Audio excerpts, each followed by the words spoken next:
The night the whispers began, 12-year-old Liam Bennett couldn't sleep. The old house in Ashmore Village always creaked, but this sound was different. It wasn't the usual moan of wood or hum of wind, it was a voice, soft and patient, almost familiar. "Don't be afraid, Liam." He sat up, his heart pounding like thunder in his chest. That voice, it sounded like his grandpa Thomas, who had passed away 2 months earlier. Liam's grandfather had been the heart of the Bennett family, a retired clockmaker with strong hands, kind eyes, and endless stories about courage. He used to say, "A true guardian never really leaves. He just finds another way to watch over you." Now, those words echoed in Liam's mind as he crept toward the attic door, guided by a faint, flickering glow. The air smelled like cedar wood and thyme. Dust motes floated like fireflies in the moonlight. There, among boxes of forgotten toys and yellowed letters, sat an old pocket watch ticking. Liam froze. That watch had been buried with Grandpa Thomas. He reached out, trembling, and the ticking stopped. Suddenly, the attic light flickered. Shadows twisted across the walls, forming a hazy outline. A man's silhouette, standing tall, familiar, and faintly smiling. "Grandpa?" Liam whispered. The figure nodded slowly, and Liam could feel warmth fill the cold attic. But before he could speak again, the ghost raised a translucent hand and pointed toward the window. Liam turned his gaze and saw something strange outside. A dark figure stood across the street, near the hedge, unmoving, watching the house. The shadow vanished as quickly as it appeared. When Liam looked back, his grandfather's ghost was gone, leaving behind the pocket watch on the dusty floor. He picked it up. Etched on the back were the words, "For when danger is near." That night, Liam couldn't sleep. He kept hearing faint ticking sounds, even when the watch was still. The next morning, he told his mother Evelyn what had happened. She smiled tiredly. "You miss him, sweetheart. Sometimes our minds play tricks when we grieve." But later that day, when Evelyn went down to the basement, she found something chilling. The back door lock was broken, as if someone had tried to force their way in during the night. And no one had noticed, only Liam and perhaps his grandfather's ghost. That evening, Liam wound up the watch again. It started ticking immediately, though the hands didn't move. Then, just as he was about to put it away, the whisper came again. "Stay close to your mother tonight, Liam." The lights flickered, and the watch ticked faster, almost like a heartbeat. Outside, the wind howled through the trees. Liam grabbed the watch and ran to his mom's room. They stayed together that night, unaware that a shadow moved silently outside their home. Its shape tall, its face hidden behind a mask of darkness, but when it reached for the door handle it burned. A flash of white light erupted across the porch, like invisible fire. The intruder screamed and disappeared into the night. Downstairs, the grandfather clock began to chime, though it hadn't worked for years. Each chime echoed through the house like a warning and a promise. Evelyn woke with a start, clutching Liam close. And there, in the hallway mirror, for just a moment, she saw him, Thomas Bennett, her father, standing watch, glowing faintly in silver light. The next morning, Evelyn stood on the porch, staring at the scorched marks on the wooden railing. The police said it might have been lightning or a prank gone wrong, but she knew better. Lightning didn't leave hand-shaped burns. Inside, Liam sat at the kitchen table, turning the old pocket watch in his hands. The ticking hadn't stopped since last night. Steady, calm, alive. He whispered,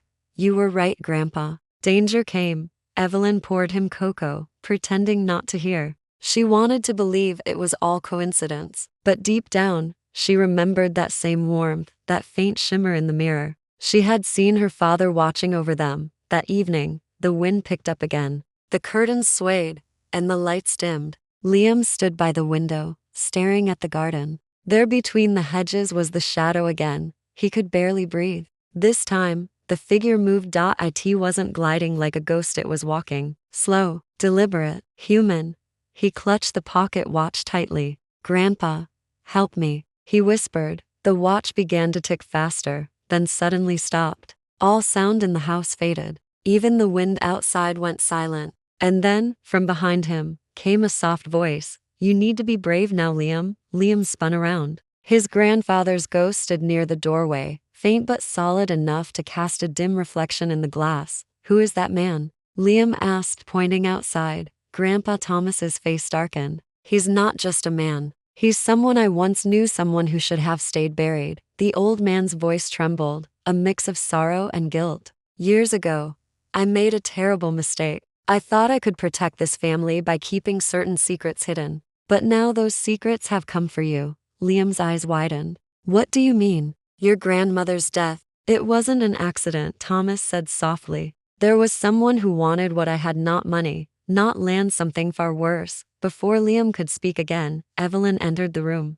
"Liam, who are you talking to?" He turned and the ghost was gone. Only the faint scent of tobacco lingered, the smell of Grandpa's old pipe. That night, Evelyn locked every window and door. She didn't tell Liam, but she'd seen footprints in the garden, large, muddy, and leading right up to the porch steps. At midnight, the ticking of the pocket watch woke Liam again. It was glowing faintly this time, a golden light pulsing like a heartbeat. He followed the sound into the hallway. The air was colder than before. Frost crept up the walls, even though it was early autumn. At the end of the hall, the attic door was open, and from within came a whisper, not his grandfather's, but another voice, low, harsh, "Wrong. Give it back." Liam froze. The light from the watch flickered. He took one step closer, peering into the darkness. Something moved in the corner, a shadow stretching across the ceiling, long and unnatural. The whisper came again, louder now. "Give me what's mine." Suddenly, a cold hand gripped his shoulder. He screamed, but when he turned, it wasn't a monster. It was his grandfather's ghost. "Don't listen to him, Liam," Thomas shouted, his voice echoing like thunder. "That thing is bound to the relic, the pocket watch. He's been trapped by it for decades." Liam clutched the watch tighter, confused and terrified. "Who is he?" Thomas's face twisted with guilt. "He was my business partner, Edgar Hales. We discovered something unnatural long ago, a way to bind one's soul to an object, to cheat death. But I refused to use it." He didn't. The shadows behind Thomas grew darker, forming a figure with glowing eyes and sharp, crooked fingers. It hissed, "You stole my time, Thomas. Run." Thomas shouted.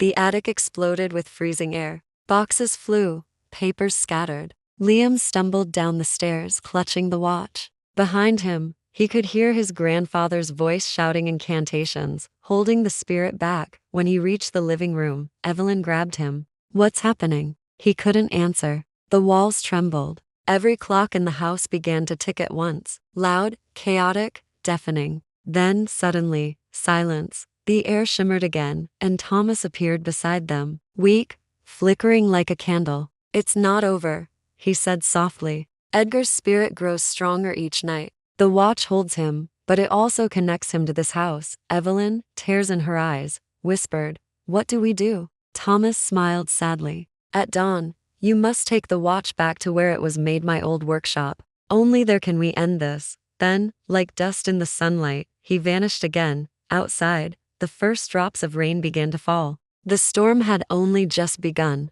The storm hadn't stopped all night. Rain lashed the old Bennett house, thunder rolled through the hills, and the clocks, every single one, had frozen at 3:33 a.m. Liam sat by the window, holding the pocket watch. Its ticking had stopped again, and the golden glow had faded into a cold, pale light. He knew what it meant. Grandpa Thomas's ghost was weakening. "Mom," he whispered, "we have to go. Now." Evelyn hesitated, glancing out at the rain-soaked streets. "Liam, it's dangerous. The workshop is miles away." Liam met her eyes, determination shining through his fear. "If we don't go, that thing will come back." Grandpa said sunrise is our only chance. Evelyn took a deep breath, grabbed her coat, and they ran into the storm. The streets were empty. The wind howled like voices calling their names. At times, Evelyn thought she saw shadows moving along the walls, shifting and twisting. As though following them, they reached Thomas's old clock workshop, a small, weather-beaten building on the edge of the village.